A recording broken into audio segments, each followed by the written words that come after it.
ಹಸುವಿನ ಕಾಲಕ್ಕೆ ತಾಳಲಾರದೆ ಬಂದಿರೇನು? ಯಾರಾದರೂ ಭಿಕ್ಷೆ ನೀಡುವಾದೆ ಜಗವಿಖ್ಯಾತೆ. ಮಹಾಮುನಿಗಳೇ, ನಾವು ಈ ಕಾಡಲ್ಲಿರುವವು ನಿನಗೆ ಭಿಕ್ಷೆಯನ್ನು ನೀಡಲು ನಮ್ಮಲ್ಲಿ ಏನಿಲ್ಲ. ನಾವು ಹಣ್ಣು ಹಂಪಲನ್ನು ತಿಂದೆ ಕಾಲ ಕಳೆಯುತ್ತಿರುವುದು ಸ್ವಾಮಿ. ಬಹಳ ಹಸುವಿನಿಂದ ಬಂದಿರುವನು ಶರಣಿ. ತಮ್ಮಲ್ಲಿ ಏನಾದರೂ ಇದ್ದರೂ ನೀಡಿ ಕಳಿಸು ಶರಣಿ. ಸೌಖ್ಯಪ್ರಾಯಣೆ.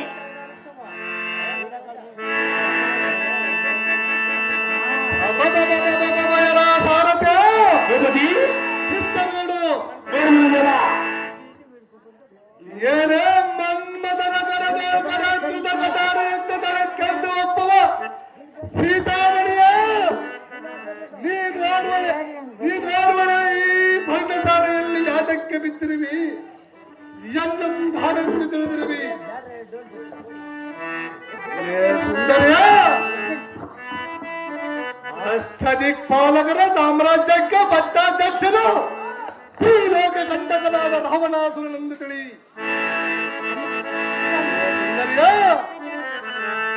ನಂಗಾದ್ರಿಗೆ ಪಟ್ಟಾಧ್ಯಕ್ಷನೆಂದರೆ ಸರಿ ಎನ್ನ ಭುಜಬಲದ ಸರಿ ಸಮಾನರಾದ ಪರಾಕ್ರಮಿಗಳು ಇನ್ಯಾರಿರುವರು?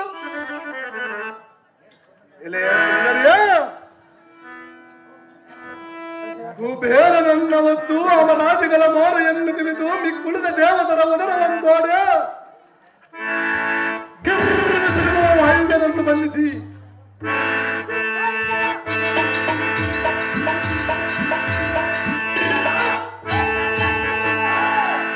ಸುಂದರಿಯ ದೇವಾಂಗನೆಯರಾದ ಸತಿ ರಂಭಾದಿ ನಾಯಕರ ರಕ್ತಗಳಂತದ್ದು ಎನ್ನ ಹೃದಯ ಪ್ರಶಸ್ತವಾಗಿಟ್ಟುಕೊಂಡಿರುವೆ. ಸುಂದರಿಯ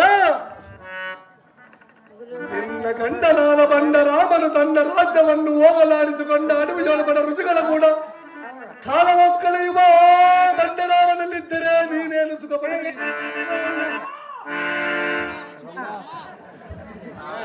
ತ್ರೈ ಜಗತ್ ಗಂಡನಾದ ದಿಟ್ಟ ರಾವಣಾಸುರ ನಡೆದಿದ್ದರೆ ಸರಿ ಇಲ್ಲವಾಯಿತ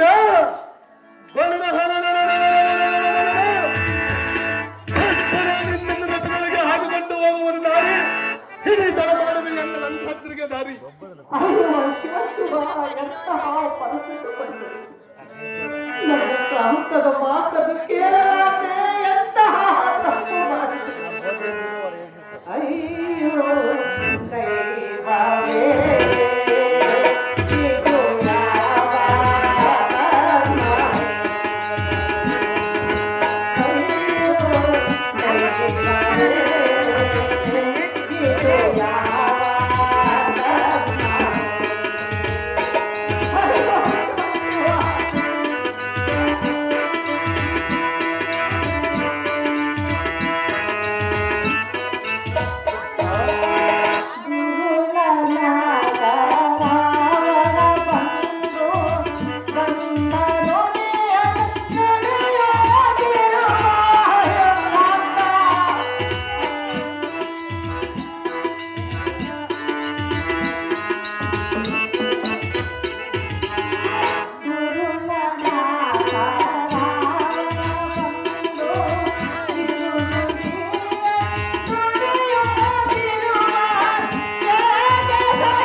ರಕ್ಕಸದ ಉಪಟಳವು ಹೆಚ್ಚಾಗಿರುವುದು ಅದು ಮಾನಂದ್ರಗಳನ್ನು ನನ್ನ ಕಾಂತನು ಎಷ್ಟು ಹೇಳಿದ್ರು ಕೇಳದೆ ಹಠ ಮಾಡಿ ಕಾಂತನನ್ನು ಕರೆಸಿದರು.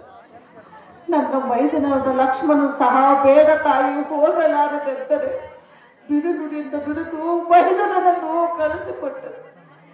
ಈಗ ಒಂಟಿಯಾಗಿರುವ ಸ್ಥಳಕ್ಕೆ ಈ ದುರ್ಮಾರ್ಗದ ಮತ್ತು ಮಂಡ ನುಡಿಯನ್ನು ನುಡಿಸಿದರು. ನಾನು ಹೇಗೆ ಮಾಡಬೇಕಂತ ಗುಣವಂತ. ಏನೇ ಎಣ್ಣೆ ಗದರಿಂದ ಹೊಂಡ ಬಣ್ಣದ ಮಾತುಗಳಿಂದ ಕಣ್ಣೀರು ಸುರಿಸುವೆ.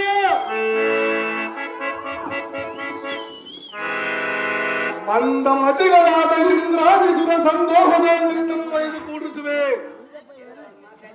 ಎಲೆ ನಾರೇ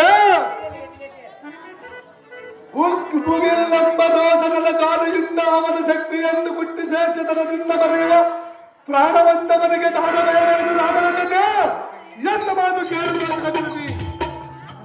ಅನಾದಿಯೊಳಗೆ